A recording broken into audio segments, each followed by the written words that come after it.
Graças a Deus. Meus irmãos, eu gostaria de fazer uma reflexão da palavra do Senhor. Depois nós voltaremos a cantar. Mas eu queria aproveitar essa parte e meditar um pouco na palavra do Senhor Jesus. É importante nós refletirmos sobre o que ela diz, sobre as considerações que ela nos traz. E eu, estudando essa tarde, eu lembrei de um texto que tem muita coisa a ver com a gente hoje aqui nessa live, com as igrejas, na maioria delas fechadas, pelo menos no estado do Paraná aqui. E nós temos que aprender algumas coisas. Por isso, eu peço para que você abra a sua Bíblia em João, capítulo de número 4. João, capítulo número 4. Eu fico feliz aqui. Eu não sei se a minha esposa viu isso na live aí, mas eu vi agora hoje. Que Deus abençoe Gisele Martins, é uma irmã lá da nossa igreja de Goiás. Que saudade, Gi. Que Deus abençoe sua vida. E ela estava pedindo aqui, já ficou para cantar uma canção. Mas Gi, eu vou ficar devendo para você. Quem sabe no outro culto aí a gente canta. Ela está pedindo para mim cantar aqui Além do Rio Azul, pensa? Era uma canção que a gente cantava lá. E vamos ver se terça a gente canta, tá, Gisele? Que Deus abençoe a sua vida, a sua família, em nome de Jesus. João, capítulo de número 4. João, capítulo de número 4. Diz assim: E quando o Senhor veio a saber que os fariseus tinham ouvido que Jesus fazia e batizava mais discípulos do que João, ainda que Jesus mesmo não batizava, mas os seus discípulos, deixou a Judeia e foi outra vez para a Galileia. E era necessário passar por Samaria, pois foi a uma cidade de Samaria chamada Sicar, junto de Herdade, que Jacó tinha dado ao seu filho José. Preste atenção a partir de agora. E estava ali a fonte de Jacó. Jesus, pois, cansado do caminho, assentou-se assim junto à fonte. Era isso quase a hora sexta. Veio uma mulher de Samaria tirar água, e disse-lhe Jesus: Dai-me de beber, porque os seus discípulos tinham ido à cidade comprar comida. Disse-lhes, pois, a mulher samaritana: Como, sendo tu judeu, me pedes de beber a mim, que sou mulher samaritana? Porque os judeus não se comunicam com os samaritanos. Jesus respondeu e disse-lhes: Se tu conheceras o dom de Deus, e quem é o que te diz, dai-me de beber, tu lhe pedirias, e ele te daria água viva. Disse-lhe a mulher: Senhor, tu não tens com que tirar, e o poço é fundo. Onde, pois, tens água viva? És tu maior do que Jacó, o nosso pai, que nos deu o poço, bebendo ele próprio dele, os seus filhos e o seu gado? Jesus respondeu e disse-lhes: Qualquer que beber desta água tornará a ter sede, mas aquele que beber da água que eu lhe der nunca terá sede, porque a água que eu lhe der se fará nele uma fonte de água a jorrar para a vida eterna. Preste atenção agora. Disse-lhe a mulher: Senhor, dai-me dessa água, para que não mais tenha sede e não venha aqui tirá-la. Disse-lhe Jesus: Vai, chama o teu marido e vem cá. A mulher respondeu e disse: Não tenho marido. Disse-lhe Jesus: Disseste bem, não tenho marido, porque tiveste 5 maridos, e o que tens agora não é teu marido. Isso disseste com verdade. Disse-lhe a mulher: Senhor, vejo que és profeta. Nossos pais adoraram nesse monte, e vós dizeis que é em Jerusalém o lugar onde se deve adorar. Disse-lhe Jesus: Mulher, olha só. Disse-lhe Jesus: Mulher, creio que a hora vem, e que nem neste monte, e nem em Jerusalém adorareis o Pai. Vós adorais o que não sabes, nós adoramos o que sabemos, porque a salvação vem dos judeus. Mas a hora vem, e agora é, em que os verdadeiros adoradores adoram o Pai em espírito e em verdade, porque o Pai procura os tais que assim o adorem. Deus é espírito, e importa que o adorem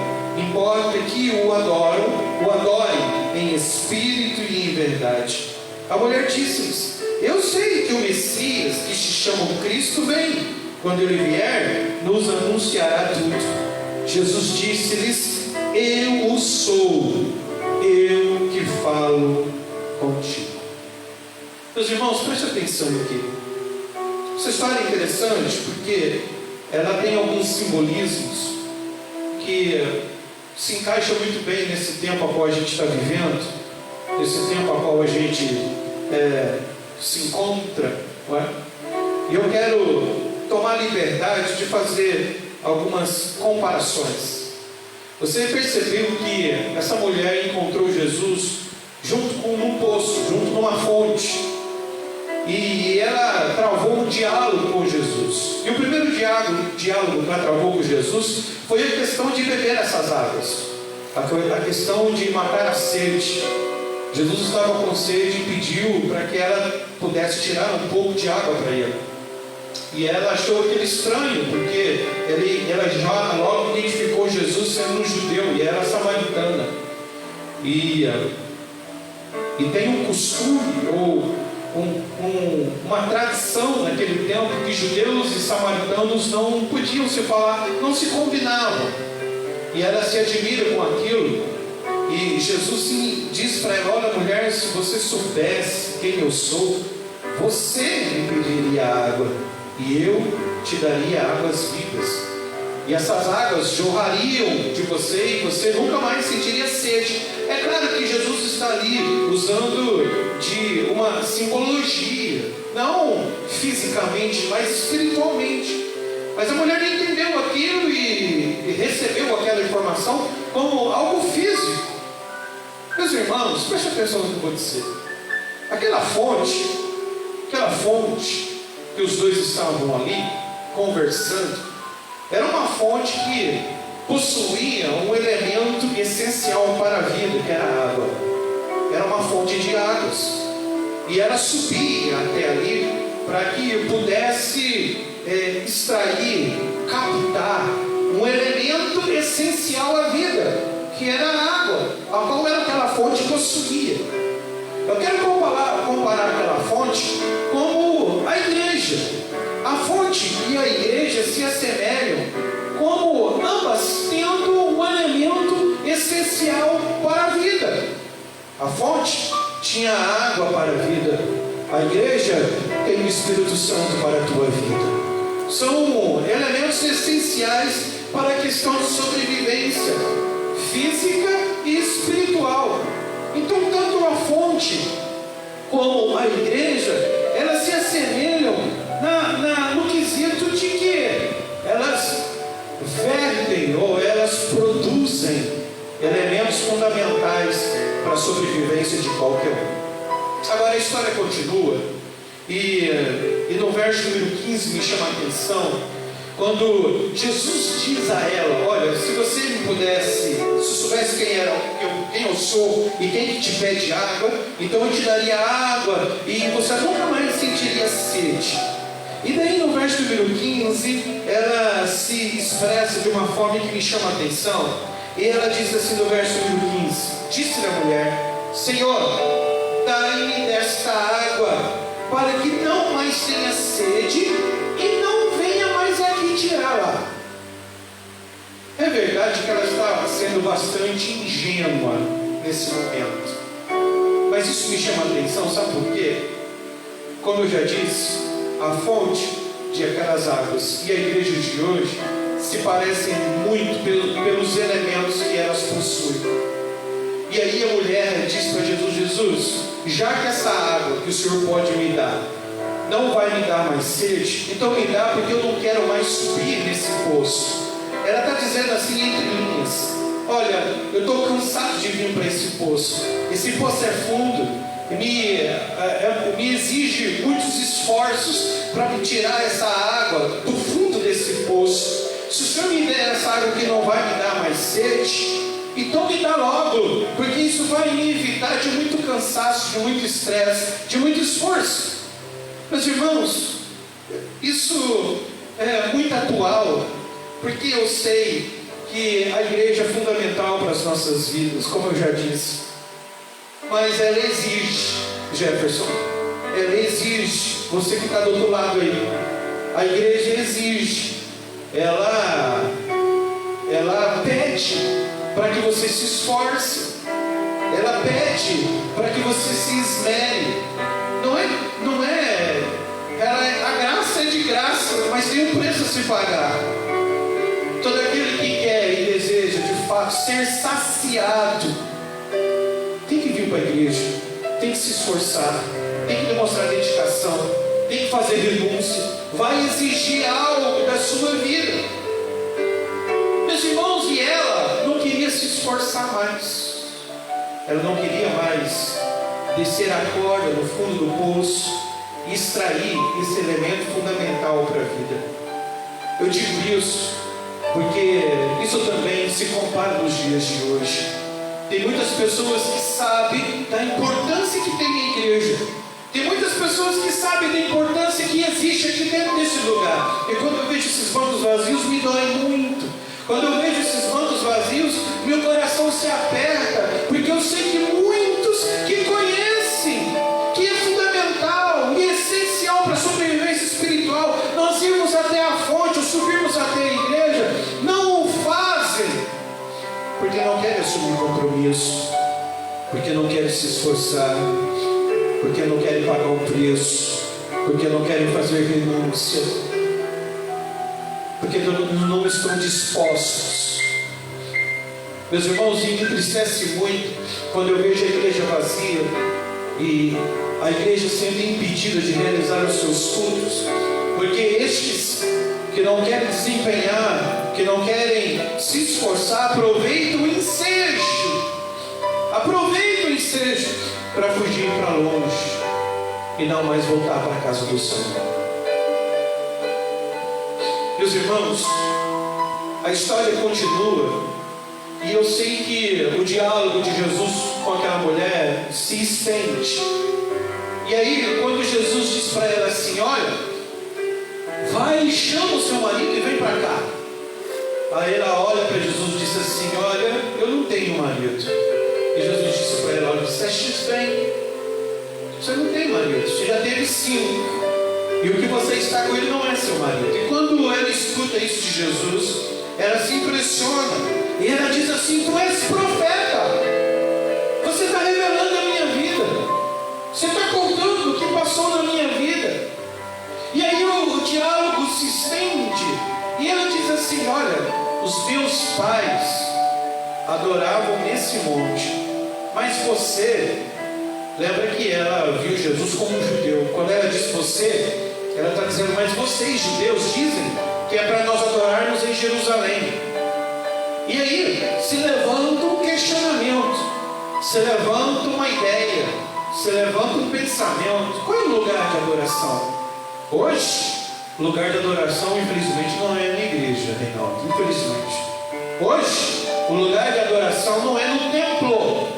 Não é no templo. Então onde que se adora? E que jeito se adora? A mulher levantou esse questionamento: olha, Jesus, eu sei que o Senhor é profeta, eu sei que o Senhor sabe de tudo, o Senhor revelou a minha vida, mas os meus pais adoravam aqui nesse monte, no poço onde que estava. Mas vocês, judeus, dizem que é lá em Jerusalém. Onde que é para se adorar? E aí, meus irmãos, eu chamo a sua atenção nesse quesito. A igreja é fundamental. A igreja é uma fonte de águas vivas. Infelizmente ela está fechada, mas Jesus aqui nos mostra um método, um jeito, uma forma de adoração toda especial. E aí no verso 22 eu aprendo o primeiro passo para nós adorarmos o Senhor. No verso 22 eu vejo assim: vós, preste atenção atenção, verso 22.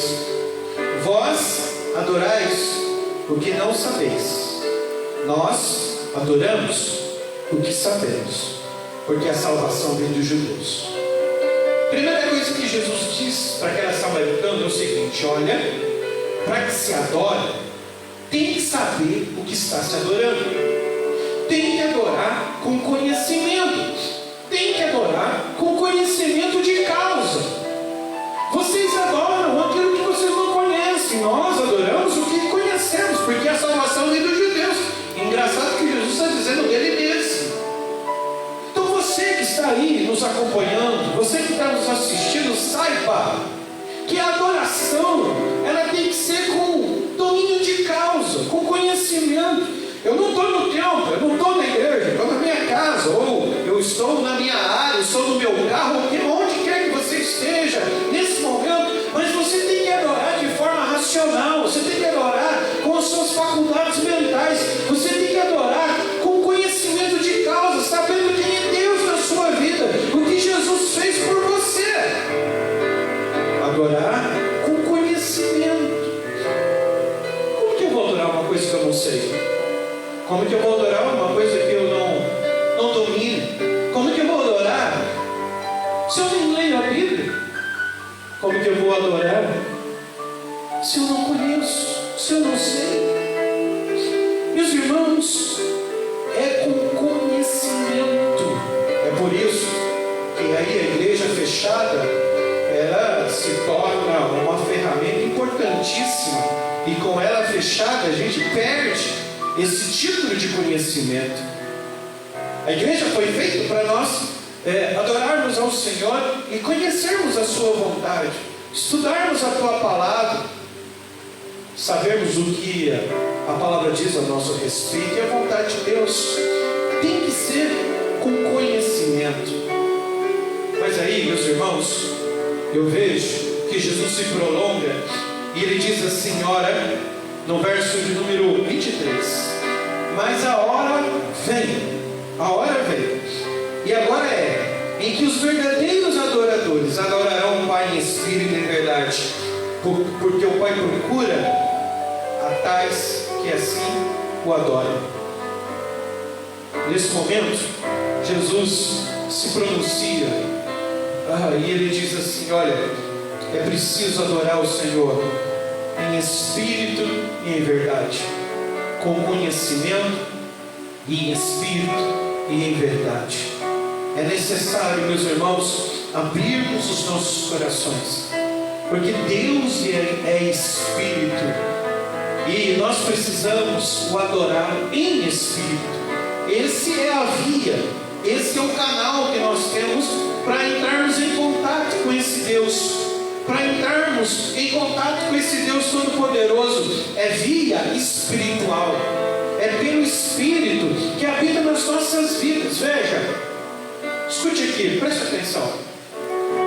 Se você vem para o templo e não abre o teu coração, se você vem para a igreja e não abre o seu coração, se você não se rende, se você não se permite, se você não se prostra, se você fica endurecido, se você não abre a tua vida a Deus, o tempo perde sentido. Porque o que você ganha em vir para a igreja e só estar com o corpo presente, os seus pensamentos, as suas emoções estão em outro lugar, menos aqui concentrado. Então o tempo perde sentido. O tempo ganha um sentido fundamental quando nós subimos até aqui, todos juntos, unidos, com um só propósito, com um só conhecimento, todo mundo desarmado, com o coração aberto, com o espírito aberto, para então adorarmos ao Senhor em espírito. É interessante, escute aqui, que aquela indagação que a moça faz para Jesus, dizendo, olha, os nossos pais adoravam aqui no monte, e vocês judeus adoram em Jerusalém. Aí Jesus diz, olha, vai chegar um momento que nem nesse monte e nem em Jerusalém.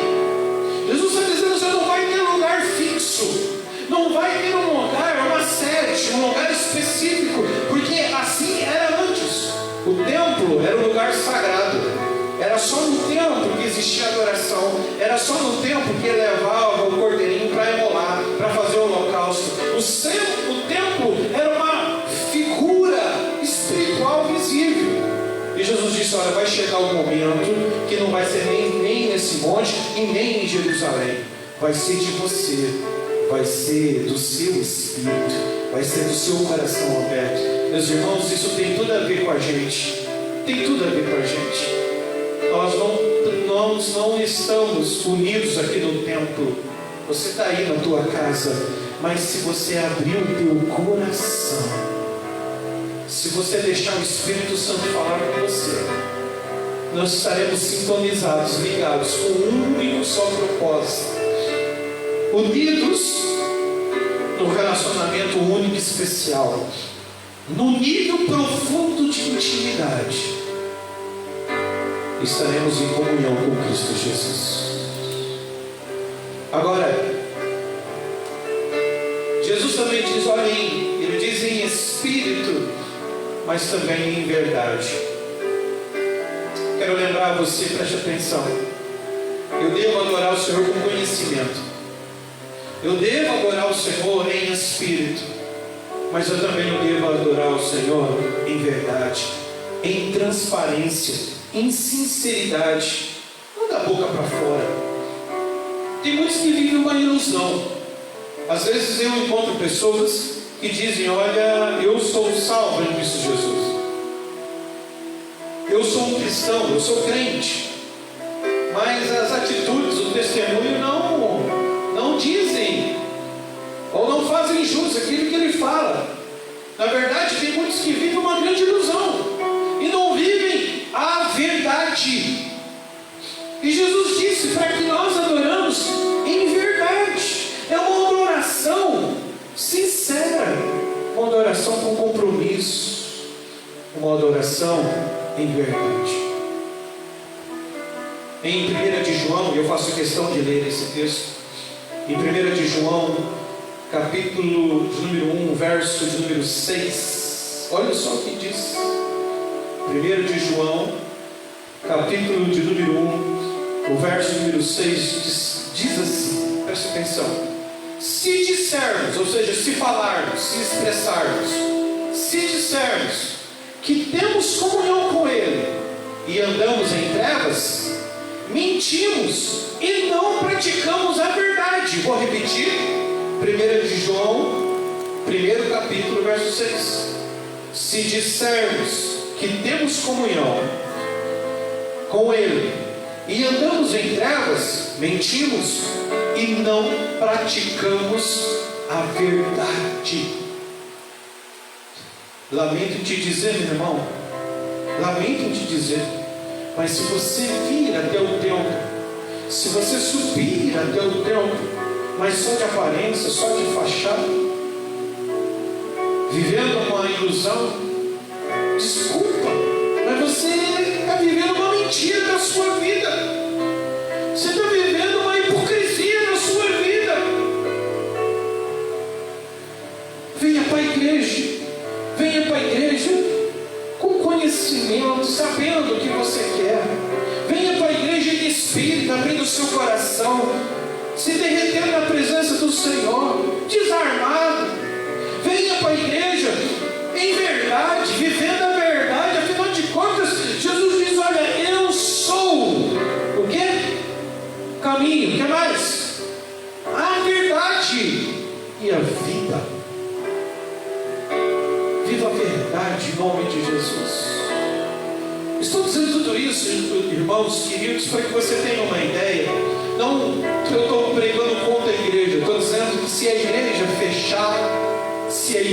fechar por muito tempo, se a igreja continuar assim de portas fechadas por muito tempo, você pode adorar Ele em conhecimento, você pode adorar Ele em espírito, você pode adorar Ele em verdade, e o contrário também é correto. Se a igreja se abrir e estivermos cheios de pessoas aqui, mas se essas pessoas estiverem só de corpo presente, mas o espírito longe, vivendo uma falsidade, sem conhecimento, a igreja perde o sentido. Por isso eu quero que você, meu querido irmão, adore Ele em espírito e em verdade.